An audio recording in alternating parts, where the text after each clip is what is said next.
সাধারণ মানুষকে সুলভে উন্নত চিকিৎসা পরিষেবা দিতে ত্রিপুরা শান্তিনিকেতন মেডিকেল কলেজ ও হাসপাতালে ওপিডি পরিষেবা চালু রয়েছে। আগামীকাল সোমবার 9 ফেব্রুয়ারি 2026 ত্রিপুরা শান্তিনিকেতন মেডিকেল কলেজ ও হাসপাতালের ওপিডিতে জেনারেল মেডিসিন বিভাগে থাকবেন doctor Moumana Das, doctor Mukesh Das, doctor Rubin Pal এবং ডক্টর শাকিল আহমেদ। অর্থোপেডিক্স বিভাগে থাকবেন অধ্যাপক ডক্টর কৃত্তিমান এবং ডক্টর নবারুণ দেবনাথ। জেনারেল সার্জারিতে থাকবেন ডক্টর দামোদর চ্যাটার্জি, মিমানি দে এবং ডক্টর দেবদীপ দেবনাথ।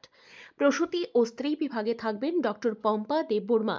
অ্যানেস্থেশিয়া বিভাগে থাকবেন ডক্টর শুভাশিস দাম। শিশু বিভাগে থাকবেন ডক্টর অমিতাভ চক্রবর্তী, ডক্টর স্বপ্না সিনহা এবং ডক্টর অমিতাভ চক্রবর্তী। ইএনটিতে থাকবেন ডক্টর অর্পিতা মোহন্তি, প্রাণগোপাল দত্ত এবং ডক্টর শান্তনু রায়। চক্ষু বিভাগে থাকবেন ডক্টর প্রণবিন্দু বর্মন।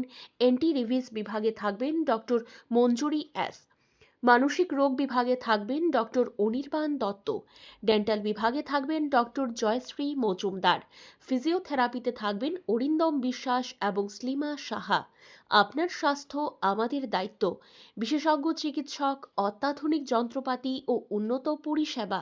মাত্র 10 টাকার বিনিময়ে আপনারা সপ্তাহে সোম থেকে শনিবার প্রতিদিন সকাল 9টা থেকে বিকেল 5টা পর্যন্ত এই ওপিডি থেকে বিশেষজ্ঞ চিকিৎসকদের কাছ থেকে চিকিৎসা পরিষেবা নিতে পারবেন।